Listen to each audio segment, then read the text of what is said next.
Hello, आवाज़ आ रही है सभी को?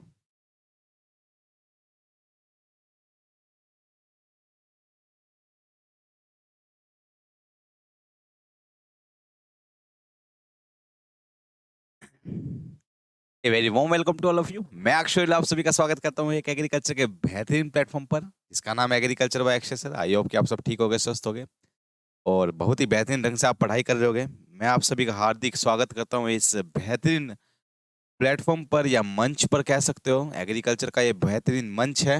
जैसे कि आप हमारी एग्री एरा ऐप देख सकते हो प्ले स्टोर पर, वहाँ पर उसको इस कोर्स को आप बाय कर सकते हो, इसको परचेज कर सकते हो बहुत ही मात्र मिनिमम अमाउंट के अंदर।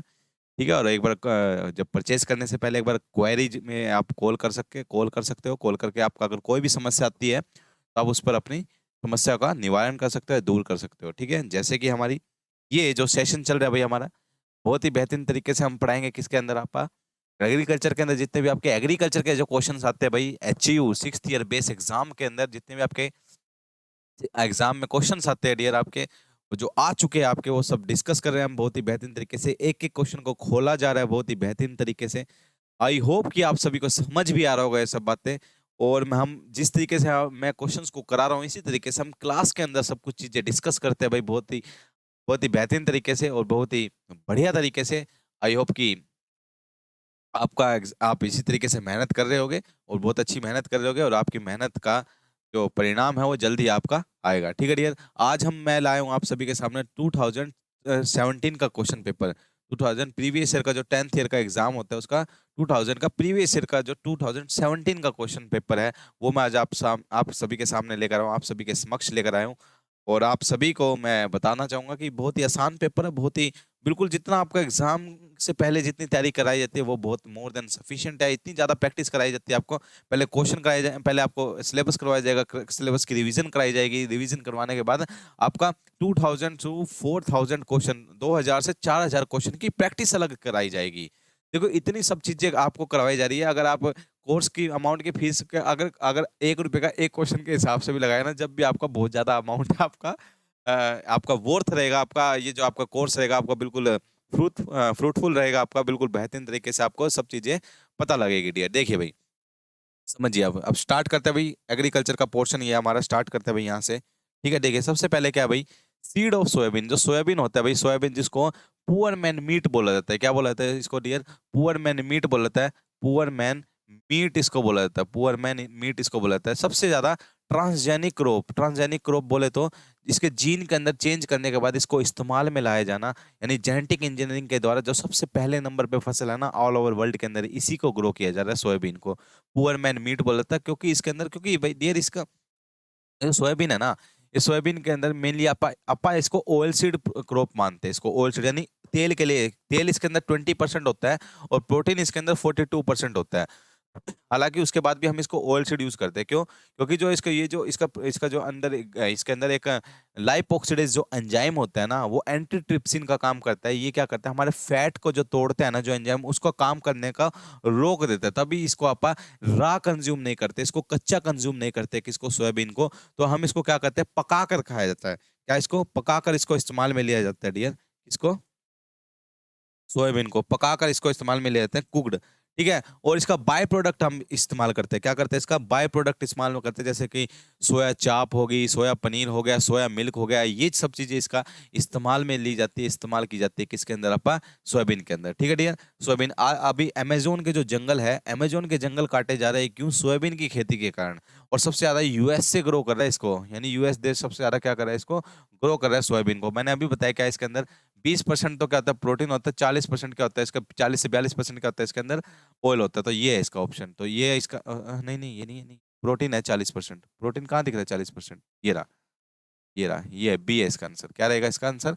बी रहेगा। 40% क्या है इसका, प्रोटीन है, और 20% क्या रहेगा इसके अंदर, ऑयल रहेगा, यानी तेल रहेगा। यही होता है आपका इसका आंसर, सोयाबीन के अंदर ये पाया जाता है। ठीक है डियर, याद रखना। Which of the following is not a mineral nutrient. देखो पिछले पिछले साल भी ये क्वेश्चन आया था सेम। इसको कैसे याद करते हैं, कौन कैफे क्लास में पी के मगर मन मौजे जिंदगी भी क्यों नहीं। मैंने क्लास के अंदर याद करवाई, ये ट्रिक है भाई। कौन कैफे क्लास में पी के मगर, मगर पी के है, ठीक है, के है ये, मगर मन मौजी जिंदगी भी क्यों नहीं, मन मौजी जिंदगी भी क्यों नहीं। और ये जो पीकर जो आया था फिसल जाता है, फिसल कर नीचे गिर जाता है। तो नीचे वाले सारे क्या है आपके माइक्रो एलिमेंट है, जिसको ट्रेस एलिमेंट बोलते हैं। ऊपर वाले क्या आपके मैक्रो एलिमेंट है। क्या डियर आपके मैक्रो एलिमेंट है, 1 ppm से ज्यादा, जिसको आप देख लीजिए। विच of the following is not a mineral nutrition नहीं है।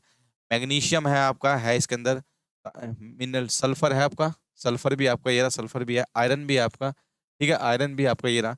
आपका कार्बन नहीं है इसके अंदर, तो मिनरल न्यूट्रिशन नहीं है इसका। क्या नहीं आपका, अच्छा कार्बन है, अच्छा मिनरल, यानी मिनरल की फॉर्म में नहीं मिलता। Okay okay, sorry sorry sorry, mineral की फॉर्म में नहीं मिलता, तो क्या आएगा इसका आंसर, कार्बन ही आएगा। मिनरल की फॉर्म में कहाँ मिलता है आपका कार्बन, आपका CO2 गैसियस फॉर्म में मिलता है, यानी एनवायरनमेंट से गैस की फॉर्म में लेता है प्लांट, ठीक है ना, CO2 की फॉर्म में लेता है। तो मिनरल न्यूट्रिशन नहीं है, कौन सा आपका कार्बन नहीं है। कौन नहीं है डियर, इसका आंसर क्या रहेगा, कार्बन रहेगा इसका। जो देखो ये जो CHO, ये 3 एलिमेंट है ना, इसको स्ट्रक्चरल एलिमेंट बोलते हैं। ये ढांचा तैयार करते हैं किसी प्लांट के अंदर। 95% तो यही पाए जाते हैं, मगर ये मिनरल न्यूट्रिशन नहीं है, ये हवा से लिया जाता है, किसके द्वारा, प्लांट के द्वारा, ठीक है डियर, याद रखना। तो ये क्या आएगा इसका आंसर, मिनरल न्यूट्रिशन नहीं है। कौन नहीं है ये। मैग्नीशियम क्या करता है भाई, आपका क्लोरोफिल के अंदर पाया जाता है भाई। क्लोरोफिल बनेगा कब, जब मैग्नीशियम होगा। सल्फर क्या होता है आपका, जिसके अंदर पंजेंसी होती है या तीखापन होता है, जैसे आपका तेल के अंदर, मस्टर्ड ऑयल के अंदर तीखापन है, या आपका प्याज के अंदर तीखापन है, या आपके लहसन के अंदर तीखापन है, ये सब, या ऑयल की क्वालिटी को इंक्रीज करता है, कौन करता है आपका, सल्फर करता है। आयरन क्या करता है आपका, आयरन लेग हीमोग्लोबिन बनाता है। ये जब लेग्यूम्स क्रॉप होती है ना, जो लेग्यूमिनस क्रॉप होती है, उसके अंदर एनारोबिक कंडीशन जनरेट करता है, कौन, लेग हीमोग्लोबिन। तो ये आपका नोडुल बनाने में हेल्प करता है, कौन, आपका आयरन, ठीक है, याद रखना। अब देखिए, removal of excess water from the field. जो एक्सेस ऑफ वाटर है जो हमारा फील्ड पर, उसको रिमूव करना, उसको क्या बोलते हैं उसको बोलते हैं क्या डियर, उसको ड्रेनेज बोलते हैं। क्या बोलते हैं उसको, ड्रेनेज बोलते हैं।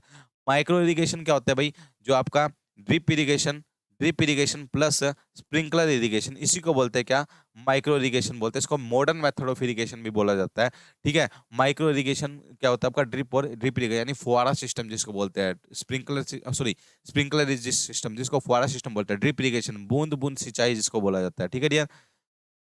एड्सॉर्प्शन क्या होता है, एक होता है एब्जॉर्प्शन, एक होता है एड्सॉर्प्शन।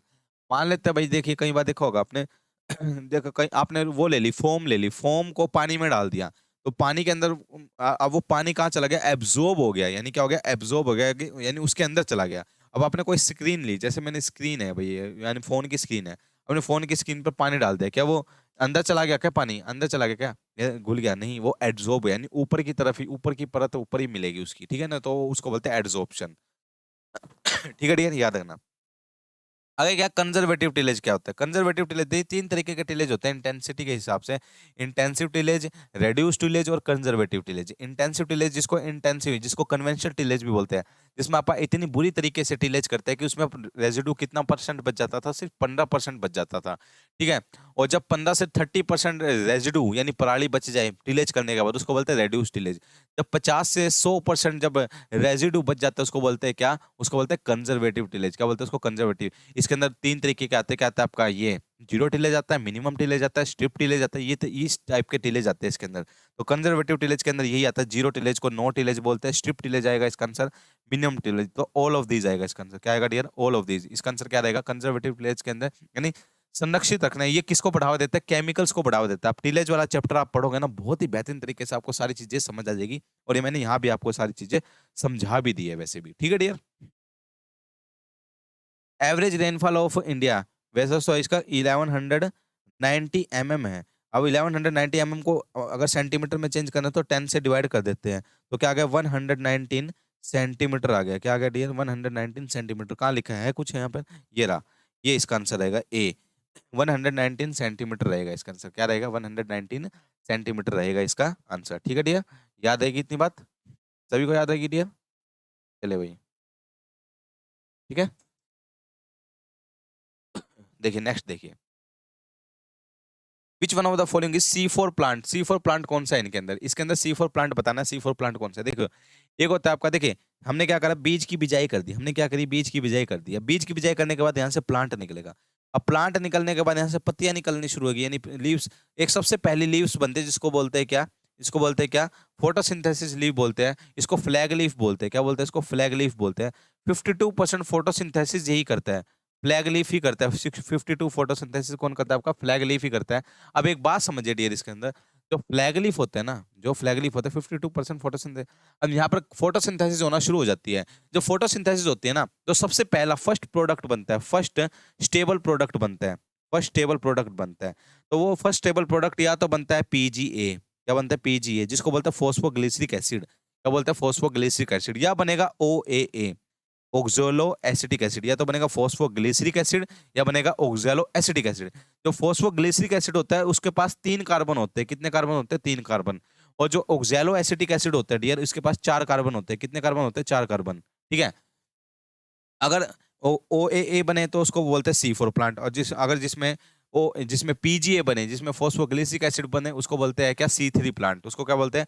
इसके 4 एग्जांपल याद करने हैं, C4 के 4 एग्जांपल आपको याद करने हैं। एक तो याद करना है मेज, मक्का, मक्का, बाजरा, मक्का, बाजरा, सोरगम, सोरगम, और क्या शुगर केन, शुगर केन। ये 4 याद रखने हैं आपको, ठीक है। मेज, बाजरा, सोरगम, शुगर केन, मेज, बाजरा, सोरगम, शुगर केन। अब देख लीजिए इसमें कौन सा इसमें मिलेगा आपको। C4 प्लांट, मेज, बाजरा, राइस नहीं है, मोठ भी नहीं है, सोयाबीन नहीं है, पर्ल मिलेट, बाजरा, ये आ गया ना बाजरा। तो इसका ये 4 याद करना है। इन अगर कोई क्वेश्चन बनता है इन चारों के अलावा और कहीं नहीं बनेगा, ठीक है। एक एमरेंथस भी है वीड, वो भी याद रखना, एमरेंथस, एमरेंथस, ये एमरेंथस है भाई आपका भी, ये भी C4 ही है, ये भी आपका क्या है C4 ही है, तो याद रखना डियर, ठीक है। तो ये बाजरा है आपका, क्या रहेगा इसका, बाजरा। Which one of the following is C4 plant, कौन सा आपका बाजरा कौन है आपका। Organic carbon is major of, organic carbon क्या मेजर करता है भाई, ऑर्गेनिक कार्बन करता है available of nitrogen, available of nitrogen in soil, यानी जो ऑर्गेनिक मैटर होता है किसी के अंदर, ऑर्गेनिक मैटर से हमें क्या मिलता है, मेनली नाइट्रोजन मिलता है, क्या मिलता है डियर, नाइट्रोजन मिलता है। तो हमेशा याद करना ऑर्गेनिक मैटर, ऑर्गेनिक कार्बन क्या मेजर करता है, available of nitrogen in soil, क्या है कहाँ है, ये रहा पहला ही है ए। तो इसका आंसर क्या रहेगा, ए रहेगा, available of nitrogen in soil. देखो कोई बहुत बड़ी बात नहीं है, बहुत मुश्किल पेपर नहीं है, बहुत इजी पेपर है। अगर आप ये सारी चीज एक बार कवर कर लेते हो, यार वो कवर आपको कहाँ होगा, वो सिर्फ बैच के अंदर होगा। कवर किसके अंदर होगा आपका, हमारे जो हमारा मिनिमम अमाउंट में जो फीस में जो आपका बैच बनाया गया है, उसके अंदर बिल्कुल एक एक चीज को बारीकी से किया गया है, बारीकी से तैयार किया गया है, हर एक चीज, नोट्स भी तैयार किए गए, क्वेश्चंस भी तैयार किए गए, और आपको वही क्वेश्चंस आपको एग्जाम के अंदर नजर आएंगे। जिस तरीके एक मान सकते हो ये मैंने पढ़े भी नहीं थे, उससे पहले मैंने आपको क्लास के अंदर बच्चों को करवा दिए थे, और वही क्वेश्चन आपको देखने को मिले थे क्लास में, ठीक है। आप देख सकते हो, ठीक है। ढिंगरी, ढिंगरी किसकी वैरायटी है, ढिंगरी किसकी वैरायटी है, ढिंगरी आपकी मशरूम की वैरायटी है, मशरूम की वैरायटी है। मशरूम रिसर्च इंस्टीट्यूट कहाँ पर आपका, सोलन में, हिमाचल प्रदेश में, एक बात ये याद रखना। और जब मशरूम का जो सीड होता है, इसका जो बीज होता है, उसको स्पॉन बोलते हैं, क्या बोलते हैं उसको, स्पॉन बोलते हैं डियर, याद रखना उसको क्या बोलते हैं, स्पॉन बोलते हैं। नहीं, ढिंगरी किसकी वैरायटी है भाई आपकी, एक तो याद रखना किसकी वैरायटी, मशरूम की वैरायटी, और दूसरी बात क्या, इसको स्पॉन बोलते हैं, इसके सीड को, इसके सीड को क्या बोलते हैं, स्पॉन बोलते हैं, ठीक है, याद रखना। Which of the following is type of particularly, शराब बनाने के लिए सबसे ज्यादा, देखो वैसे तो सिक्स रो वाले, दो तरीके की बालें होती है, 2 रो वाले और 6 रो वाले, और इसने एचयू ने आंसर क्या माना था, इसका 2 रो बाले माना था। तो सबसे ज्यादा प्रोडक्शन करता है कौन, यानी जो बार्ले होता है ना, बार्ले के अंदर क्या होता है डियर, माल्टोज होता है, क्या होता है डियर, माल्टोज। और ये माल्टोज पर कौन एंजाइम, माल्टेज एंजाइम एक्ट करता है, और माल्टेज एंजाइम जैसे एक्ट करता है तो ये क्या बनती है, ब्रीवरेज बनती है, बियर बनाने के लिए इस्तेमाल होता है। तो बियर बनाने के लिए सबसे ज्यादा यानी वैसे तो 6 रो होता है, वैसे एचयू ने 2 रो बार्ले माना था, तो इसका आंसर क्या रहेगा, 2 रो बार्ले मानना, ठीक है, क्या मानना, 2 रो बार्ले, ठीक है dear. Which of the following criteria of irrigation is the most acceptable to the farmer, किसानों द्वारा सिंचाई के लिए मापदंड को सबसे उपयोगी समझा जाता है, कौन सा आपका सिंचाई के लिए सबसे बेहतरीन माना जाता है आपका मापदंड, यानी मॉइस्चर चेक करने के लिए, नमी चेक करने के लिए सबसे बेस्ट कौन सा माना जाता है भाई। अब मॉइस्चर की कमी है तो वो होती है क्रिटिकल ग्रोथ स्टेज, यानी क्रिटिकल ग्रोथ स्टेज जो होती है ना डियर, वो सबसे ज्यादा चेक की जाती है भाई। जो किसान होता है चेक कर लेता है भाई, ये वाली स्टेज आ गई भाई, अब तो पानी लगाना ही पड़ेगा। अब भाई इसमें ये वाली स्टेज आ गई, अब दूध स्टेज आ गई, अब लगाना पड़ेगा। डो स्टेज आ गई, लगाना पड़ेगा। फ्लोवरिंग स्टेज आ गई, फूल अब बनने शुरू हो गए, अब तो पानी लगाना पड़ेगा। तो यही वाली स्टेज सबसे ज्यादा कारगर है किसके लिए, आपकी फार्मर्स के लिए, और यही यूज करता है कौन, आपका फार्मर, ठीक है डियर, याद रखना। Critical stage, critical growth stage ही चेक करता है कौन, आपका फार्मर, ठीक है डियर, कौन करता है, फार्मर, ठीक है, याद रखना। ए short duration crop in between 2 main season, 2 main season के बीच में जो शॉर्ट ड्यूरेशन क्रॉप होते हैं उसको क्या बोलते हैं, उसको बोलते हैं डियर कैच क्रॉप बोलते हैं, क्या बोलते हैं डियर, कैच क्रॉप बोलते हैं। देखिए क्या होता है, मान लेते हैं किसी ने खरीफ सीजन की फसल लगाई, कौन से सीजन की, खरीफ सीजन की, जून में लगाई, कब लगाई डियर, जून में। अभी जुलाई है, अगस्त है, सितंबर है, अक्टूबर है, और नवंबर है, ठीक है। अब एक बात समझिए भाई, एक इसमें एक बात समझ में, जैसे उसने जून जून में फसल लगाई तो उसने देखा भाई मेरी अगस्त में फसल खराब होगी, अगस्त में क्या होगी, फसल खराब होगी। तो अब अगली फसल भी उसको पकड़नी है भाई, अगला सीजन उसको पकड़ना है अक्टूबर नवंबर, और बीच में उसकी फसल खराब हो गई, नुकसान भी हो गया, तो वो एक ऐसी फसल लगाए शॉर्ट ड्यूरेशन की, छोटे अवधि की कोई फसल लगा दे, जिससे उसका जो नुकसान हुआ है वो भी पूरा हो जाए, और क्या हो जाए, उसको थोड़ा मुनाफा भी हो जाए, यानी उसकी पूर्ति भी हो जाए। तो इस वजह से कौन सी कोई फसल लगा दे तो उसी को बोलते हैं क्या, कैच क्रॉप बोलते हैं, यानी अगले सीजन को कैच करने के लिए कैच क्रॉप बोला जाता है इसको। क्या बोला जाता है डियर, इसको कैच क्रॉप बोलते हैं। तो इसका आंसर क्या आएगा, कैच क्रॉप आ गया। कैश क्रॉप यानी हार्ड अर्निंग के लिए, यानी पैसा, डायरेक्ट पैसा कमाने के लिए जब करते हैं उसको बोलते हैं कैश क्रॉप। इंटर क्रॉप क्या होता है, ऐसे इस तरीके से तीन ये लाइन, फिर ये लाइन, फिर तीन ये लाइन, फिर ये लाइन, फिर तीन ये लाइन, इस तरीके से जो लगाते हैं उसको इंटर क्रॉप बोलते हैं। कंपेन क्रॉप क्या होती है, इसको नर्स क्रॉप भी बोलते हैं। कंपेनियन क्रॉप क्या होती है, नर्स क्रॉप होती है। जैसे मैंने कोई मस्टर्ड लगा दिया, मस्टर्ड के साथ साथ मैंने कहीं कहीं बीच बीच में क्या लगा दी, बरसिम लगा दी, तो बरसिम क्या है, बरसिम मेन क्रॉप कौन सी है मेरी, मस्टर्ड, मगर बरसिम क्या है, लेग्यूमिनस क्रॉप है, यानी लेग्यूम्स बनाएगी, नाइट्रोजन फिक्स करेगी, और नाइट्रोजन फिक्स करके किस में हेल्प करेगी, मस्टर्ड को हेल्प करेगी, तो मस्टर्ड की ईल्ड इंक्रीज हो जाएगी। इसी को बोलते हैं नर्स क्रॉप बोल देते हैं इसको। क्या बोलते हैं, नर्स क्रॉप बोलते हैं। याद आएगा डियर, इसी को बोलते हैं क्या, कंपेनियन क्रॉप, नर्स क्रॉप। तो इसका आंसर क्या आएगा डियर, कैच क्रॉप आएगा इसका आंसर। क्या आएगा इसका आंसर, कैच क्रॉप इसका आंसर आएगा। ठीक है डियर, याद आएगी इतनी बात, चले हुए, बहुत अच्छी बात है। नेक्स्ट देखिए आगे क्या है, plant pathology is the branch of agriculture science which deals. देखो पैथोलॉजी मैंने अभी स्टार्टिंग में बताया था आपको, क्लास स्टार्ट करने से पहले, पैथोलॉजी क्या होता है, जब किसकी स्टडी करते हैं अपन, डिसीज की स्टडी करते हैं, उसको क्या बोलते हैं, पैथोलॉजी। तो इसका आंसर क्या आएगा भाई, पैथोज, पैथोज आपका ग्रीक भाषा का वर्ड है जिसको बोलते हैं सफरिंग या डिसीज, तो इसको बोलते हैं पैथोलॉजी बोलते हैं डियर, याद रखना। फ्रूट की स्टडी करते हैं इसको पोमोलॉजी बोलते हैं, पोमोलॉजी बोलते हैं, पोमोलॉजी बोलते हैं। क्रॉप की कल्टीवेशन या क्रॉप का मैनेजमेंट क्या कहलाता है आपका, एग्रोनॉमी कहलाता है। क्या कहलाता है, एग्रोनॉमी कहलाता है। इंसेक्ट की स्टडी को क्या बोलते हैं, एंटमोलॉजी बोलते हैं, एंटमोलॉजी। देखो सारे को ऑप्शन हम आपको बता रहे हैं, ठीक है। जब हम यहीं आपको इतने बेहतरीन तरीके से पढ़ा रहे हैं तो आप देख लेना, तो हम कोर्स में कितने बेहतरीन तरीके से आपको बताते हैं। ठीक है dear, which bee species use for the honey production in North India. North India में सबसे ज्यादा कौन सी यूज की जाती है, नॉर्थ इंडिया में की जाती है Indian bee, Indian bee, Asian honey bee. याद रखना भाई, एशियन हनी बी सबसे ज्यादा इस्तेमाल की जाती है, एशियन हनी बी अपने नॉर्थ इंडिया में, अपने नॉर्थ इंडिया में। वैसे ऑल ओवर इंडिया की बात करें तो सबसे ज्यादा इटालियन हनी बी यूज करते हैं, मगर नॉर्थ इंडिया साइड हमारे यहाँ हरियाणा साइड कौन से करते हैं आप यूज, इंडियन बी यूज करते हैं, एशियाटिक इंडियन बी यूज करते हैं। ठीक है डियर, याद रखना इतनी बात। एजेटोबैक्टर, एजेटोबैक्टर क्या है भाई, एक तरीके के क्या है, एजोला, एजेटोबैक्टर, ये क्या है, ये बायो फर्टिलाइजर का काम करते हैं डियर। क्या है, बायो फर्टिलाइजर है, यानी लिविंग फर्टिलाइजर। बायो का मतलब लिविंग और फर्टिलाइजर का मतलब उर्वरक, यानी लिविंग फर्टिलाइजर कहलाते हैं भाई आपके, लिविंग फर्टिलाइजर यानी बायो फर्टिलाइजर आपके।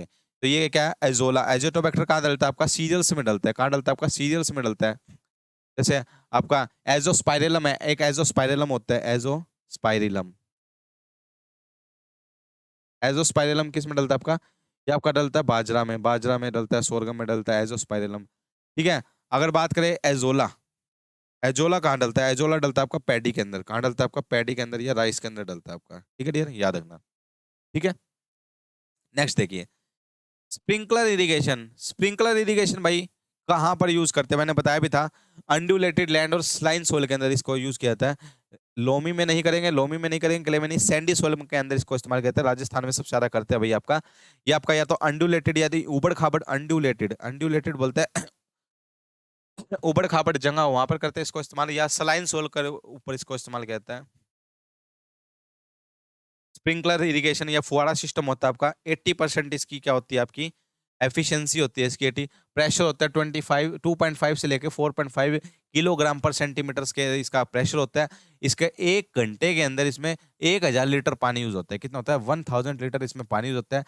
ये पानी बचाता है कितना, 30 to 50% ये पानी बचाता है। और जहां से ये, जैसे यहाँ से फुहारा निकल रहा है, यहाँ से फुहारा निकल रहा है, इस पार्ट को क्या बोलते हैं, इस पार्ट को बोलते हैं नोजल। क्या बोलते हैं, इसका जो मेन पार्ट है, स्प्रिंकलर का जो मेन पार्ट है उसको नोजल बोलते हैं डियर, उसको क्या बोलते हैं, नोजल बोलते हैं। क्या बोलते हैं उसको, नोजल। ठीक है डियर, याद रखना। देखो रिपीटेड क्वेश्चन कितने आते हैं, पिछली बार पूछा था ना वीट रिसर्च इंस्टीट्यूट कहाँ पर है, अब पूछ ले वीट एंड बार्ले, ये भी कहाँ पर है, करनाल के अंदर है। कहाँ पर है डियर, करनाल के अंदर है wheat and barley research institute. कहाँ पर है आपका, करनाल के अंदर है। बहुत ही आसान क्वेश्चन, रिपीटेड क्वेश्चन कर रहा है। देखो और भी एक रिपीट हुआ था ना क्वेश्चन, अभी ये प्लान कौन सा हुआ था, एक और हुआ था क्वेश्चन रिपीट, आपका 2 क्वेश्चन रिपीट हो गए, पिछले ही क्लास से आपके 2 क्वेश्चन रिपीट हो गए, देख लो, है ना। वो है तो हाँ ये वाला, मिनरल न्यूट्रिशन कौन सा नहीं है, ये भी आपका रिपीट हो गया, ठीक है ना। और इसमें कौन सा आपका आईसीआर में कहाँ पे आपका करनाल है आपका, ठीक है, याद रखना। नेक्स्ट देखिए, विच among the following variety is the variety of ग्वार, ग्वार की वैरायटी है एच जी, कहाँ पे कुछ लिखा है एच जी, एच जी 365, ये आपकी ग्वार की वैरायटी है। कौन सी आपकी एच जी, ये बॉल गार्ड 2 है भाई, ये बॉल गार्ड ये 2 है, ये किसकी कॉटन की वैरायटी है, किसकी बॉल गार्ड 2 है, कॉटन की वैरायटी है, ठीक है डियर, याद रखना। तो एच जी 365 किसकी वैरायटी है, ग्वार की वैरायटी, ये रटने की चीज है। वैरायटी का कैसा होता है डियर, वैरायटी अगर आएगी तो सभी को आएगी, हम इसी इतनी वैरायटी आपको 2 पेज लिख के दे देंगे, वो पढ़ लेना, अगर वहां से आपकी वैरायटी आ गई तो आ जाएगी, वरना कहीं किसी को नहीं आएगी, वो किसी को, यानी वो सभी का तुक्का हो जाता है, ठीक है डियर। तो वैरायटी हम इतनी करवाते हैं जितनी आपकी एग्जाम के अंदर सफिशिएंट होती है, वैरायटी पे हम ज्यादा ध्यान नहीं देते हैं, ठीक है, क्योंकि आती भी नहीं है। अगर आएगी वैरायटी तो सबको आएगी, वो आसान आएगी, अगर नहीं आती होगी तो किसी को नहीं आती होगी, और आती होगी तो आप ही को आती होगी और किसी को नहीं आती होगी, ठीक है डियर, याद रखना है। ओके, नीति आयोग का चेयरमैन कौन है भाई, नीति आयोग का चेयरमैन आपका प्राइम मिनिस्टर होता है, कौन होता है आपका प्राइम मिनिस्टर, ये तो याद करने वाली बात है, ठीक है। आगे क्या, क्लस्टर बीन, क्लस्टर बीन को क्या बोलते हैं, क्लस्टर बीन यही तो है गुआर को, देखो गुआर से कितना क्वेश्चन बना रहा है वो, गुआर को क्लस्टर बीन बोलते हैं, गुआर को क्या बोलते हैं, क्लस्टर बीन, इससे क्या मिलता है, गम मिलता है इससे, यानी गोंद वगैरह बनाने के लिए इस्तेमाल किया जाता है क्लस्टर बीन, ये भाई इतना रेट हाई हो गया था, ठीक है डियर, याद रखना। आगे देखिए, हाउ मेनी कैनाल्स इन 1 एकड़, पिछले बार ही बताया था 8 कैनाल होते हैं 1 एकड़ के अंदर, और एक कैनाल के अंदर कितने मरले होते हैं, 20 मरले होते हैं, एक कैनाल में मरले कितने होते हैं, 20 मरले होते हैं, याद रखना 20 मरले होते हैं, ठीक है डियर, याद आएगी इतनी बात। आगे देखिए, which of the following pulse crop, which of the following pulse crop is used as a pulse fodder और ग्रीन मैन्योर, तीनों यूज होते हैं, जो तीनों ही इस्तेमाल होते हैं वो आपका काउपी, इसको फोडर भी यूज कर सकते हैं, इसको आप खा भी सकते हैं, दाल की तरह भी खाते हैं, फोडर की तरह भी, और ग्रीन मैनोरिंग में भी, काउपी, इसको बोलते हैं विग्ना अंगिकुलाटा, विग्ना अंगिकुलाटा बोलते हैं, इसका बोटेनिकल नेम है इसका, या फिर विग्ना साइनेंसिस भी बोल देते हैं, विग्ना साइनेंसिस भी बोलते हैं इसको, क्या बोलते हैं, विग्ना साइनेंसिस भी इसको बोला जाता है, ठीक है डियर, याद आएगी इतनी बात आपको। चलिए भाई नेक्स्ट देखिए, which cereal is non tiller type, tiller क्या होता है, जैसे हमने कोई प्लांट लगाया, प्लांट निकालने के बाद एक एक प्लांट निकल गया, तो नीचे वाली नोड से एक और प्लांट निकलेगा, फिर इसकी भी नोड होगी नीचे, एक और प्लांट निकलेगा, यानी बहुत सारे प्लांट निकलते हैं, उसको बोलते हैं टिलर आ गए, जैसे वीट के अंदर होता है, राइस के अंदर होता है, उसमें टिलरिंग होती है डियर, उसको टिलर बोलते हैं। इसमें नहीं होती टिलरिंग, नॉन टिलर प्लांट आपका मेज है, कौन है डियर, मेज, मेज एक नॉन टिलर प्लांट है, क्या है, मेज एक नॉन टिलर प्लांट है, यानी नॉन टिलरिंग है आपका, क्या है, नॉन टिलर प्लांट है, याद रखना इतनी बात, ठीक है डियर। नेक्स्ट देखिए, which of the following crop is most sensitive to water logging, water logging से कौन सा सेंसिटिव है भाई, सबसे ज्यादा सेंसिटिव वाटर लॉगिंग से कौन सा है भाई आपका, वीट नहीं है भाई, वीट में लग चाहिए मेज, कॉटन वाटर लॉगिंग से भाई सेंसिटिव है, कॉटन, कॉटन आपका क्या होता है भाई आपका, कॉटन आपका वाटर लॉगिंग से सेंसिटिव है भाई आपकी, क्योंकि ये ड्राई रीजन की सोयल है, ड्राई एरिया की सलाइन सोयल इसको चाहिए होती है, ठीक है ना। तो ये याद रखना भाई, नमकीनी मिट्टी, ठीक है, याद रखना इतनी बात। नेक्स्ट देखिए, पीसी कल्चर होता है, फिश फार्मिंग को बोलते हैं पीसी कल्चर, वेजिटेबल कल्टीवेशन को बोलते हैं ओलेरी कल्चर, प्लांट डिसीज को बोलते हैं एंट वो पैथोलॉजी, फ्रूट ट्रीज को बोलते हैं क्या भाई आपका, फ्रूट ट्रीज आपका पोमोलॉजी हो गया, क्या हो गया, पोमोलॉजी, ठीक है। अब देखिए नेक्स्ट देखिए, ये मैंने बताया हुआ आपको, देखिए जो नेचर है ना ये बाकी, ये गुस्सेल नेचर, ड्रैकल डर गया नेचर, फ्रैकल भागने वाला नेचर, तो विदाउट हॉर्न जो गाय बिना सींग के होते हैं उसको बॉडी बोल देते हैं, मैंने बताया था आपको, क्या बोलते हैं उसको, बॉडी बोल देते हैं डियर, क्या बोलते हैं उसको, बॉडी बोलते हैं, जो बिना सींग की गाय होती है, जो बिना सींग की गाय होती है उसको क्या बोलते हैं, बॉडी बोलते हैं, ठीक है dear. Which of the following is bulb बनते हैं, जिसके अंदर बल्ब बनते हैं, बल्ब अनियन के अंदर बनते हैं, अनियन, अनियन का है ये रहा, अनियन के अंदर क्या बनते हैं, बल्ब बनते हैं, याद रखना, जो अनियन होता है ना, अनियन से बल्ब, उसको बल्ब बोलते हैं, तो उसी से उसकी बुआई होती है। पोटैटो में बनते हैं ट्यूबर, पोटैटो में क्या बनते हैं, ट्यूबर, एग प्लांट क्या होता है, ब्रिंजल को बोलते हैं, ब्रिंजल को बोलते हैं एग प्लांट, इसको उबरजिन भी बोलते हैं, उबरजिन भी इसको बोला जाता है। ग्राउंड नट आपका पता है भाई, पीनट होता है, पीनट बोलते हैं इसको, ग्राउंड नट बोलते हैं, अर्थ नट बोलते हैं, इतने सारे नाम है, एरेकिस हाइपोजिया जिसको बोला जाता है, क्या ग्राउंड नट इसका बोटेनिकल नेम, ठीक है, याद रखना इतनी बात। नेक्स्ट देखिए, विच among the following wheat species use for making macaroni, macaroni होते हैं ट्रिटिकम ड्यूरम, जिसको पास्ता वीट भी बोलते हैं, जिसको पास्ता वीट भी बोलते हैं, ट्रिटिकम ड्यूरम होता है डियर, ये क्या होता है, ट्रिटिकम ड्यूरम इसको बोलते हैं, ट्रिटिकम ड्यूरम इसको बोलते हैं, क्या आपका मैक्रोनी वीट होता है आपका, क्या होता है, मैक्रोनी वीट होता है ट्रिटिकम ड्यूरम कहलाता है वो आपका, क्या कहलाता है? ट्रिटिकम ड्यूरम, ठीक है। आगे देखिए शेलिंग परसेंटेज। शेलिंग परसेंटेज होता है जैसे मैंने मूंगफली मूंगफली लिया है मैं 100 किलो, मैंने छिलके निकाल लिए, छिलके अलग कर दिए, दाने अलग कर दिए, छिलके अलग कर दिए, दाने अलग कर दिए, ठीक है। अब बात समझिए, तो 100 किलो में से मुझे 70 किलो क्या मिलेगी? मूंगफली के दाने मिलेंगे, और बाकी 30 किलो क्या मिलेगा? छिलके। वो जो मिले ना दाने 70%, उसी को बोलते हैं शेलिंग परसेंटेज। क्या बोलते हैं उसको? Shelling percentage. तो क्या आएगा इसका? कहाँ है शेलिंग परसेंटेज? ये आपका शेलिंग परसेंटेज कितना होता है? 67 to 70% होता है। वैसे तो 70% से ज्यादा भी लिखा है क्या इसने?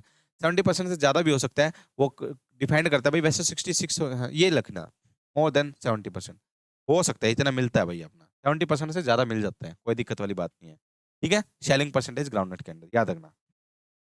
विच of the following herbicide is recommended to berseem के अंदर? बरसिम के अंदर क्या डलता है? बरसिम के अंदर डलता है आपका बूटाक्लोर मचेटे। बरसिम के अंदर क्या डलता है? बूटाक्लोर मचेटे के नाम से आपका डलता है, ये डलता है आपका बरसिम के अंदर, ठीक है। याद रखना इतनी बात। अगला देखिए, विच among the following is the farmer cooperative society? Farmer cooperative society कौन सी है? जो आपकी जैसे क्रिप्को होगी, इफको होगी, ये होगी IFFCO, Indian farmer fertiliser corporation. जो जितनी भी सब्सिडी मिलती है ना आपकी जो फर्टिलाइजर पर, वो यही देता है, इफको और क्रिप्को, ठीक है। मोनसेंटो नाम की कंपनी क्या बनाती है? बोलगार्ड 1, बोलगार्ड 2, बोलगार्ड क्या होता है भाई आपका? कॉटन का, जो कॉटन की होती है ना जो जेनेटिक वैरायटी, वो बनाती है आपकी मोनसेंटो कंपनी। एफसीआई क्या करते हैं? गोदाम, ये स्टेट एग्रीकल्चर यूनिवर्सिटीज होती है। एफसीआई का मतलब कहता है, एफसीआई के ये राइस और वीट के जो गोदाम होते हैं ना, इनको कंट्रोल में रखती है कौन? आपकी एफसीआई। कौन? आपकी एफसीआई, ठीक है। कितना प्रोक्योरमेंट करना है, कितना अनाज रोक के रखना है, कितना राइस रोक के रखना है, कितना, ठीक है। ये सब क्या है आपका? एफसीआई करता है। कौन करता है डियर? एफसीआई, ठीक है। Which of the following is, अरहर की वैरायटी कौन सी आपकी? अरहर की मानक और पारस, ये दोनों याद रखना। मानक और पारस ये दो वैरायटी है। अरहर, अरहर को बोलते हैं डियर पिजन पी बोलते हैं। क्या बोलते हैं इसको? पिजन पी बोलते हैं। इसको रेड ग्राम भी, रेड ग्राम बोलते हैं, रेड ग्राम। अरहर, तुर कोंगो भी बोलते हैं इसको, तुर कोंगो, रेड ग्राम इसका नाम है। अरहर, पिजन पी, अरहर की दाल, रेड ग्राम इसको बोला जाता है, ठीक है डियर। तो मानक और पारस इसकी दो वैरायटी याद रखना, ठीक है। मानक और पारस। आई क्या लैक्टेशन पीरियड, कितना दूध देती है भाई बफेलो? ये आपका लगभग 300 दिन आपका दूध देती है। कितने दिन देती है? 300 दिन आपका दूध देती है आपकी, ये आपकी बफेलो, मुर्रा बफेलो लगभग 300 दिन इसका दूध देती है। और 60 से 65 दिन तक क्या करती है आपकी? ड्राई पीरियड होता है इसका। क्या होता है? ड्राई पीरियड, याद रखना। विच among the following is insecticide? Insecticide जो इंसेक्ट को मारे, इसको मारे डियर, इंसेक्ट को मारे। अब देखिए, इंसेक्ट को कौन मारता है? एजोटोबैक्टर आपका, एजोटोबैक्टर बायो फर्टिलाइजर है आपका। कप्तान आपका थायरम कप्तान आपका फंजीसाइड है, ये क्या आपका? फंजीसाइड है।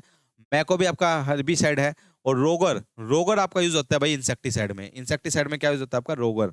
ये रोगर आपका है, इसका ये क्या आएगा आंसर? रोगर आएगा। क्या आएगा? रोगर। ये हम क्लास के अंदर डिस्कस करते हैं, बताते हैं, ठीक है। क्लोरोपाइरेफोस हो गया, रोगर हो गया, ये सारे क्या है आपके, ठीक है।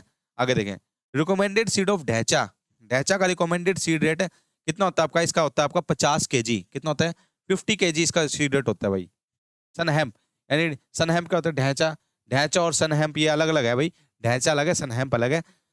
ये आपका ग्रीन मैन्योरिंग के लिए इस्तेमाल करते हैं मेनली। इसके अंदर 50 किलो बीज यूज करते हैं, 50 किलो बीज इसके अंदर इस्तेमाल किया जाता है, ठीक है। Recommended seed rate. आगे देखिए, 1 हेक्टेयर, 1 हेक्टेयर किसके किसके इक्वल होता है?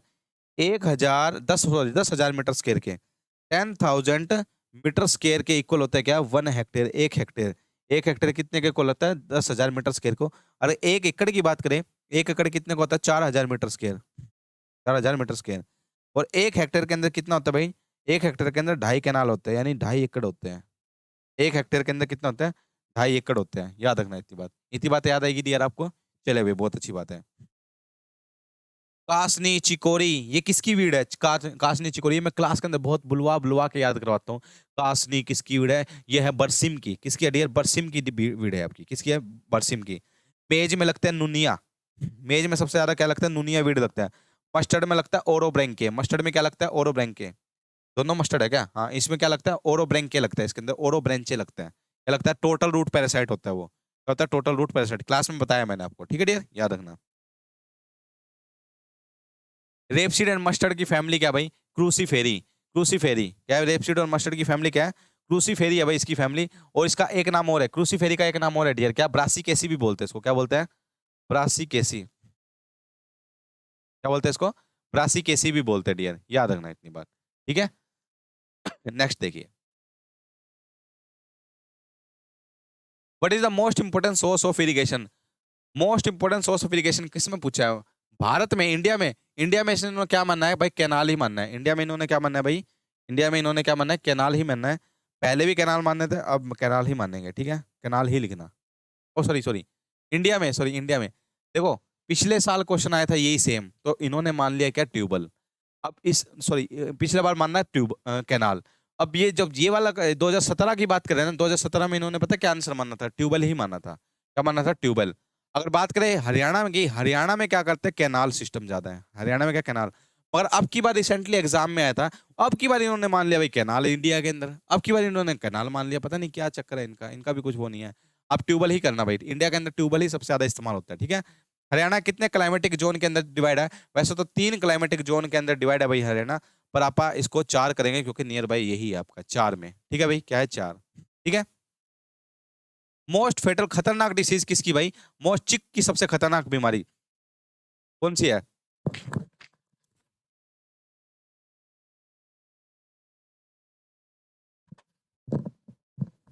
बताइए भाई, चीक की सबसे खतरनाक बीमारी कौन सी है? चीक होते हैं पोल्ट्री, पोल्ट्री के अंदर सबसे ज्यादा खतरनाक बीमारी है इसकी रानी खेत। कौन सी है? रानी खेत। इसको न्यू कैसल बीमारी भी बोलते हैं, न्यू कैसल। इसको न्यू कैसल बीमारी भी बोलते हैं। ये वायरल बीमारी है डियर। कैसी है डियर? वायरस से होती है आपकी। किस होती है? वायरस से होती है, ठीक है डियर? याद रखना। Most of the plant disease, अधिकतर प्लांट डिसीज कौन करता है? प्लांट डिसीज सबसे ज्यादा कौन करता है आपका? सबसे ज्यादा प्लांट डिसीज करती है आपकी फंगस करती है। कौन करती है डियर? आपकी फंगस। और फंगस की स्टडी को बोलते हैं माइकोलॉजी। क्या बोलते हैं? माइकोलॉजी बोलते हैं इसकी फंगस को। नेमाटोड्स की स्टडी को बोलते हैं नेमाटोलॉजी। बैक्टीरिया का स्टडी बैक्टीरियोलॉजी। वायरस की वायरोलॉजी, ठीक है?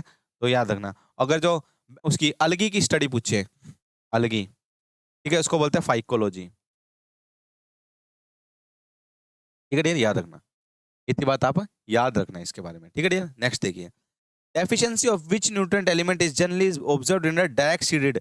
डायरेक्ट, जब डायरेक्ट सीडेड राइस लगते हैं ना, डायरेक्ट जैसे आप एक तो ट्रांसप्लांटिंग करते हैं आप राइस की, अगर हम डायरेक्ट सीड को लगाएंगे ना, डायरेक्ट सीड, तो उसके अंदर आयरन की कमी हो जाएगी। किसकी कमी हो जाएगी डियर?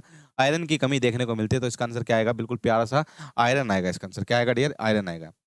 जंगली पालक, Lumax is a weed associated weed. वैसे इन्होंने खरीफ मानना है, जंगली पालक, वैसे पालक तो आपका जंगली पालक है, तो पालक आपका किस में लगता है? आपका आपका रबी सीजन के अंदर पालक देखने को मिलता है। मगर इन्होंने इनका इसका आंसर खरीफ माना है। इस अभी इन्होंने इन्होंने माना भाई खरीफ, ठीक है? क्या मानना है इसने? खरीफ। तो यही मान लेंगे हम, ठीक है? क्योंकि आप चैलेंज कर सकते हैं बात के अंदर, ठीक है? चैलेंज करने से कोई फायदा नहीं होता, वैसे चैलेंज के बाद भी ये क्वेश्चन ठीक नहीं करते, उस क्वेश्चन को रद्द कर देते हैं, ठीक है? पर फिर भी हम अपना तो सुझाव रखेंगे ना। Headquarter of rainfed authority of India. Rainfed authority of India का कहाँ है भाई हेडक्वार्टर? ये रेनफेड अथॉरिटी ऑफ इंडिया का कहाँ है आपका? न्यू दिल्ली में। कहाँ पर है डियर?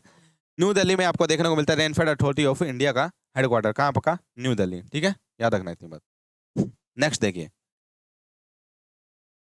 नेक्स्ट क्वेश्चन क्या भाई? Which of the following group does not belong to leguminous, यानी लेग्यूम्स में नहीं आती है। कौन सी नहीं आती लेग्यूम्स में? चिकपी दाल आती है भाई, लेग्यूम बनाती है। बरसिम भी बनाती है, मैंने बताया था बरसिम के साथ मस्टर्ड होती है भाई, कंपेन क्रॉप होती है आपकी।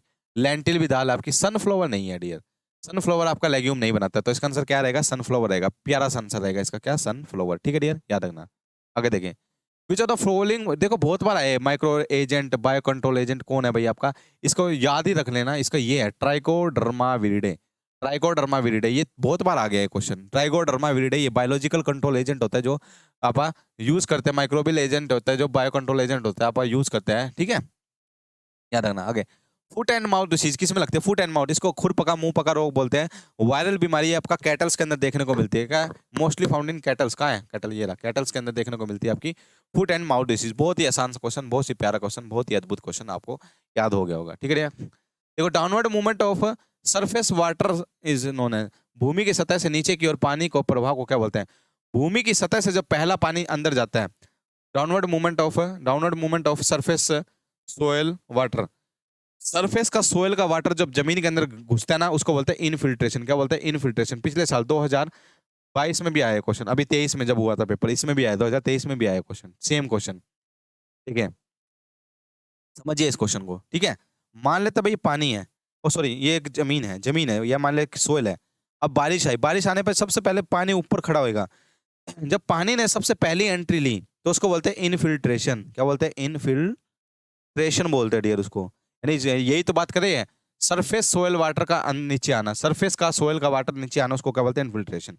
अब पानी अंदर अंदर आ गया, अब अंदर अंदर नीचे जा रहा है, डाउनवर्ड मूवमेंट हो रही है पानी की, उसको बोलते हैं परकोलेशन। क्या बोलते हैं उसको? उसको बोलते हैं परकोलेशन। क्या बोलते हैं उसको? उसको परकोलेशन बोलते हैं। ठीक है डियर, याद रखना। अब न्यूट्रिएंट्स थे इसके ऊपर, काफी सारे क्या थे? न्यूट्रिएंट्स थे, आयंस थे। ठीक है, अब आयंस भी पानी के साथ घुल के नीचे चले गए, उसको बोलते हैं लीचिंग। क्या बोलते हैं उसको? लीचिंग बोलते हैं। ठीक है, क्या बोलते हैं? लीचिंग। और वॉशिंग आउट का मतलब ही ये लीचिंग ही होता है। वॉशिंग आउट का मतलब ही क्या होता है डियर? लीचिंग ही कहलाता है। ठीक है डियर, याद रखना। सोलिड पोर्शन ऑफ अर्थ, अर्थ का सोलिड पोर्शन देखो, हाइड्रोस्फीयर क्या होता है? पानी वाला एरिया। थर्मोस्फेयर आपकी लेयर है ऊपर एटमॉस्फेयर की, एटमॉस्फेयर। लिथोस्फेयर होता है भाई, क्या होता है? लिथोस्फेयर बोलते हैं। सॉलिड पोर्शन ऑफ अर्थ को क्या बोलते हैं? लिथोस्फेयर ही बोला जाता है। ठीक है, अभी थोड़ी देर पहले बताया था सीड ऑफ मशरूम, मशरूम के सीड को क्या बोलते हैं? स्पॉन बोलते हैं, अभी करवाया था।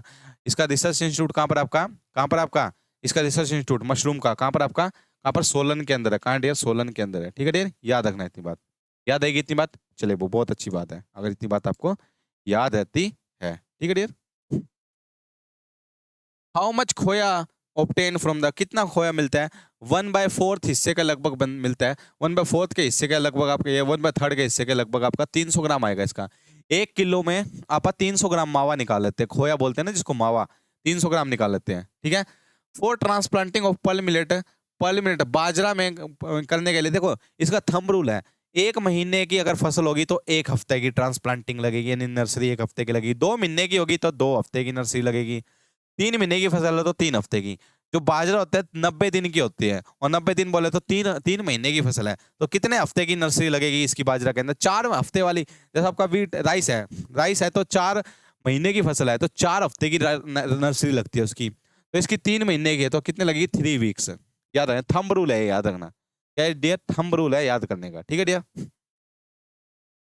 Most common method of irrigation practice, most common की बात कर रहे हैं, मोस्ट यूजफुल नहीं, most common. Most common method है तो यही आपका फ्लड इरिगेशन सबसे ज्यादा यूज करते हैं भाई। सबसे ज्यादा कौन सा यूज करते हैं? फ्लड इरिगेशन इस्तेमाल में लिया जाता है। ठीक है dear. Which among the following the variety of basmati rice, basmati rice की वैरायटी कौन सी आपकी? ये CSR 30, CSR 30। ठीक है, CSR 30 आपकी बासमती की वैरायटी है। ठीक है, recommended seed rate of rainy season of moong bean, rainy season आपका खरीफ सीजन के अंदर कम यूज करते हैं, कम करते हैं। 15 से 20 किलो पर हेक्टेयर ये आएगा, 15 से 20 किलो। अगर आप समर की बात करें, समर में ये यूज करते हैं, समर सीजन के अंदर या जैद सीजन के अंदर ये यूज करेंगे 25 से 30।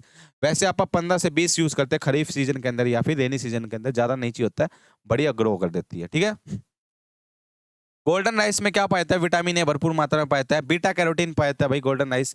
ठीक है, गोल्डन राइस के फादर कौन है? इंगो पोर्टिगूज है। कौन है भाई? इंगो पोर्टिगूज है इसके फादर। ठीक है, पहले भी बताया था मैंने। आगे नेक्स्ट देखिए, कॉमन व्हीट जो ब्रेड व्हीट होता है वो कैसा नेचर का होता है? हेक्साप्लॉइड होता है, ट्रिटिकम एस्टिवियम जिसको बोला जाता है। कॉमन ब्रेड व्हीट का नाम क्या है? ट्रिटिकम एस्टिवियम इसको बोला जाता है। ठीक है, याद रखना इतनी बात। हॉर्स सोइंग हस्बेंड्री बताया था स्टार्टिंग में, बताया था टिलेज करवाते हो, किसने लिखा था? जेथरो टुल ने। और वीड साइंस के फादर भी कौन है? जेथरो टुल ही है। हॉर्स सोइंग, इतने सारे टिलेज पर काम किया था, इतने सारे हॉर्स के साथ प्लोइंग की थी इसने, तो इसका नाम ही रख दिया इसने, बुक ही निकाल दी। कौन सी? Horse sowing husbandry. कौन सी? Horse sowing husbandry. ठीक है, याद रखना। Which of the following root are the permanent type of sugarcane root, sugarcane की परमानेंट रूट कौन सी है? परमानेंट रूट कौन सी होता है आपकी? ये आती है आपकी शूट रूट। कौन सी आपकी? शूट रूट आपकी परमानेंट रूट होती है। ठीक है डियर, याद रखना। 1 टन के अंदर कितने किलो होते हैं? 1000 किलो होते हैं। 1 टन के अंदर क्या होता है? 1000 किलो होते हैं, याद रखना। पी में पोटेंज का मतलब, पोटेंज होता है इसका मतलब, अरे ये तो साइंस शुरू होगी, चलो ठीक है, मेरे को तो एग्रीकल्चर ही पढ़ा देंगे। ठीक है डियर, ये थे हमारे एग्रीकल्चर के बेहतरीन क्वेश्चन जो आपके बिल्कुल इजी थे यार, बिल्कुल कह सकते हो अगर आपने पढ़े हमारी क्लास तो एक भी क्वेश्चन, एक सिंगल क्वेश्चन भी ऐसा नहीं होगा जो आप ना कर पाओ इसको। ठीक है, मैं करवाता नहीं हूँ ये क्लास के अंदर, ये चीजें नहीं करवाता, पर मैं आपको सारी चीजें बता देता हूँ और याद भी कराता हूँ साथ के साथ। पर आप इतना इमेजिन कर सकते हो, अगर क्वेश्चन अगर आपके कहीं बाहर से भी आते हैं ना, आप उसको भी कर पाओगे। ठीक है, मतलब मैं कराया कहने का मतलब ये मैं क्लास के अंदर सोल्व नहीं कराता एग्जाम पेपर, ये पहले ही मैंने सारे माइंड के अंदर सेट है, और जब भी मैं टॉपिक पढ़ाता हूँ तो इससे रिलेटेड जितनी भी बातें आती है मैं सारी आपकी डिस्कस करता हूँ। आई होप को आपको ये वाला लेक्चर भी आपको समझ आएगा, और मैं आपसे उम्मीद करता हूँ कि आप बहुत ही बेहतरीन ढंग से पढ़ रहे होगे। अगर आप नहीं पढ़ रहे हो तो पढ़ लीजिए, क्योंकि टाइम बहुत कम रह गया। आप अपनी तैयारी इसी तरीके से करते रहिए डियर, बहुत ही प्यारा, बहुत ही अच्छा लगेगा जब आपका सिलेक्शन होगा, तब हमें यहाँ पर रसगुल्ले का डब्बा देना एक, ठीक है ना, फिर हमें बहुत अच्छा प्रतीत होगा। तो आज के लिए आप इतने रखते हैं, अगर आपको समझ आए तो ठीक है, अगर ना समझ आए तो इसको दोबारा देखिए, फिर भी समझ आएगा। ठीक है डियर। और एक बात और याद रखना, क्या कि अगर आपने अब तक बैच नहीं लिया भाई, क्योंकि बैच की फीस फिर वो बढ़ जाएगी, क्योंकि हमारा जो सर्वर है, अगर सर्वर ज़्यादा बढ़ गया तो सर्वर का रेट बढ़ जाएगा। सर्वर का रेट जैसे ही बढ़ेगा तो बैच की फीस ऑटोमेटिकली बढ़ जाएगी। अभी बहुत कम फीस में हमने लगाई गई है, तो जल्द से जल्द इसको एनरोल कर दीजिए। बहुत ही सस्ती फीस है भाई। इस फीस के अंदर आपको कहीं भी आपको देखने को नहीं मिलेगा, कहीं भी आपको कोर्स इतनी कम फीस के अंदर आपको देखने को नहीं मिलेगा। तो इतनी ही बात मैं आपको कहना चाहता था। ठीक है डियर, आप एक बार, मैं नहीं कहता आप कोर्स लीजिए, सबसे पहले पढ़िए, डेमो लीजिए, उसके बाद आप अगर समझ आता है तो आप कोर्स को बाय कीजिए। ठीक है डियर, आज के लिए इतने रखते हैं, अपना ख्याल रखना। Okay dear, ta-ta bye bye, see और क्या सही हो नारा। Okay dear.